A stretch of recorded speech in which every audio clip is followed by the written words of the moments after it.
Class 12th students, good afternoon. आज हम आपको आषाढ़ का एक दिन मोहन राकेश का ऐतिहासिक नाटक बताने जा रहे हैं।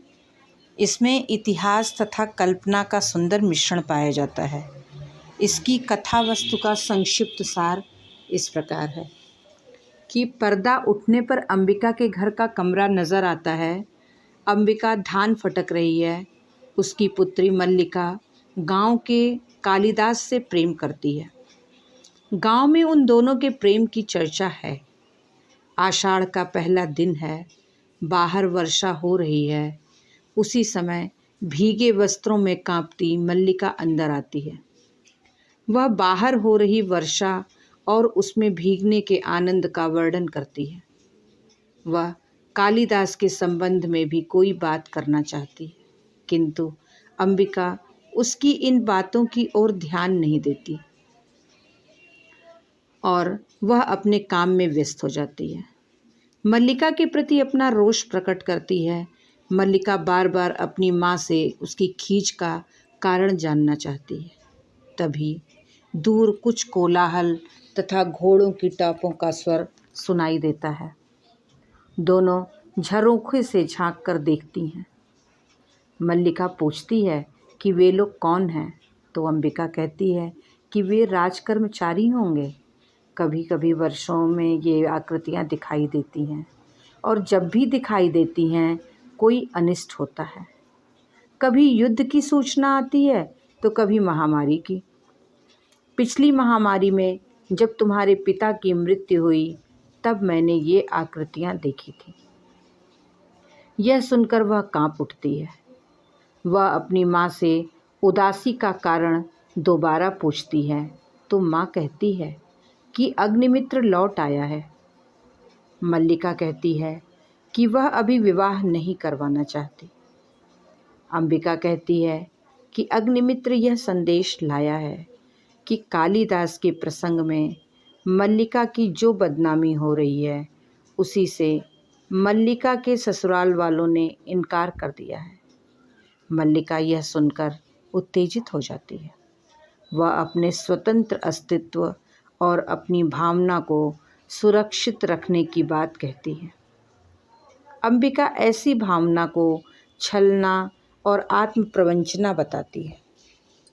अंबिका की दृष्टि में कालिदास जीवन की आवश्यकताओं की पूर्ति कर सकने में असमर्थ युवक है। तभी बाहर से कालिदास एक हिरण के बच्चे को बाहों में लिए आता है। हिरण के शरीर से रक्त बह रहा है। कालिदास उसके लिए दूध मांगता है तो मल्लिका दूध ला देती है। राजपुरुष दंतुल तभी द्वार पर आता है और कालिदास से अपना हिरण का बच्चा मांगता है। वह उसे देने से इनकार कर देता है। दोनों में वाद विवाद बढ़ जाता है। कालिदास दंतुल की परवाह न करता हुआ हिरण को लेकर अपने घर की ओर चल पड़ता है। दंतुल तलवार की मूठ पर हाथ रखकर उसके पीछे जाने ही लगता है कि मल्लिका उसे रोक लेती है और कहती है, तुम्हारे लिए प्रश्न अधिकार का, उनके लिए संवेदना का। कालिदास निशस्त्र होते हुए भी तुम्हारे शस्त्र की चिंता नहीं करेंगे। दंतुल मल्लिका के मुख से कालिदास का नाम सुनकर चौंक पड़ता है। पूछता है कि क्या महाकवि यही हैं? मल्लिका पूछती है, तुम कैसे जानते हो कि कालिदास कवि हैं? दंतुल उत्तर देता है, उज्जैनी राज्यसभा से संबद्ध प्रत्येक व्यक्ति ऋतुसंहार के लेखक कालिदास को जानता है। सम्राट ने स्वयं ऋतुसंहार पढ़ा है और उसकी प्रशंसा की है। इसलिए आज उज्जैनी का राज्य ऋतुसंहार के लेखक का सम्मान करना चाहता है और उन्हें राजकवि का आसन देना चाहता है। आचार्य वररुचि इसी उद्देश्य से उज्जैनी से यहाँ आए हैं। वह अपने व्यवहार के लिए क्षमा मांगकर चला जाता है। मल्लिका यह जानकर बड़ी प्रसन्न होती है। वह अपनी माँ को भी अपनी इस प्रसन्नता में शामिल करना चाहती है, किंतु माँ सुनकर प्रसन्न नहीं होती। वह कहती है कि कालिदास आत्म सीमित है, संसार में अपने अतिरिक्त उसे किसी से मोह नहीं है। तुम कहती हो कि तुम्हारा उससे भावना का संबंध है। यदि वास्तव में ऐसा है तो वह तुमसे विवाह क्यों नहीं करना चाहता? मल्लिका उत्तर में कालिदास के अभावग्रस्त होने का कारण बताती है। अंबिका को इससे संतोष नहीं होता।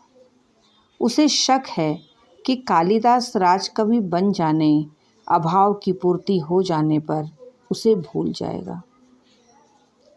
उसी समय मातुल आता है और बताता है कि वह कालिदास से संबंध तोड़ लेगा, क्योंकि वह राज सम्मान प्राप्त करने से इनकार कर रहा है। तभी निक्षेप वहां आकर कहता है कि आचार्य मातुल की प्रतीक्षा कर रहे हैं। मातुल वहां से चला जाता है। निक्षेप मल्लिका को बताता है कि कालिदास जगदम्बा के मंदिर में बैठा है। उसका हठ है कि जब तक उज्जैनी से आए हुए मेहमान लौट नहीं जाएंगे, तब तक वह मंदिर में ही बैठा रहेगा। अंबिका इसे कालिदास का नाटक मानती है। निक्षेप कहता है कि मुझे विश्वास है कि उन्हें राजकीय सम्मान का मोह नहीं। वे सचमुच इस पर्वत भूमि को छोड़कर नहीं जाना चाहते। निक्षेप मल्लिका को यह संकेत भी देता है कि कालिदास मल्लिका के कहने से अपना हठ छोड़ सकता है। मल्लिका कालिदास को लेने मंदिर चली जाती है। एक ग्रामीण व्यक्ति विलोम अंबिका के घर आता है। वह भी मल्लिका के प्रति आसक्त है, किंतु मल्लिका उसे नहीं चाहती। विलोम कालिदास के विरुद्ध बातें करने लगता है। तभी मल्लिका और कालिदास आ जाते हैं। मल्लिका वहाँ उस समय विलोम की उपस्थिति नहीं चाहती, किंतु विलोम वहाँ से नहीं जाता।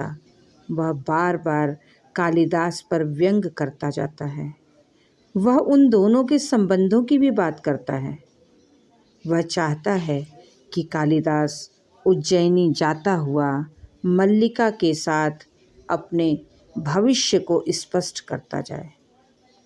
मल्लिका उसे जाने को कहती है।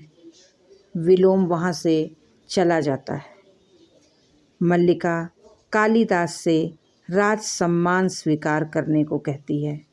कालिदास उत्तर देता है, मैं अनुभव करता हूँ कि यह ग्राम प्रांतर मेरी वास्तविक भूमि है। मैं कई सूत्रों से इस भूमि से जुड़ा हूँ। उन सूत्रों में तुम हो। यह आकाश और ये मेघ है। यहाँ की हरितिमा है, हिरणों के बच्चे हैं, पशुपाल है। यहाँ से जाकर मैं अपनी भूमि से उखड़ जाऊंगा। मल्लिका कालिदास को नई भूमि की आवश्यकता की प्रेरणा देती है। उसे इस बात का विश्वास भी दिलाती है कि वह यहाँ से जाकर भी यहाँ से भिन्न नहीं होगा। कालिदास मल्लिका से विदा लेकर चला जाता है। मल्लिका बादलों को देखती है और आँखों में आंसू बहाती हुई सुख का अनुभव करती है। तो बच्चों, ये आषाढ़ का एक दिन का पहला अंक की ये समरी है। हम लोग जो है 11th में आप लोग को पढ़ा चुके हैं टेक्स्ट बुक से आषाढ़ का एक दिन लाइन बाय लाइन, इसलिए अब ये इसकी समरी हम बताए हैं। उसके बाद नेक्स्ट वीडियो में हम इसका दूसरे अंक के बारे में बताएंगे, और उसके बाद इस पर जो भी आलोचनात्मक प्रश्न होंगे वो हम आपको डिक्टेट करेंगे, लिखवा देंगे और फिर से आपको इसका रिवीजन भी करवा देंगे।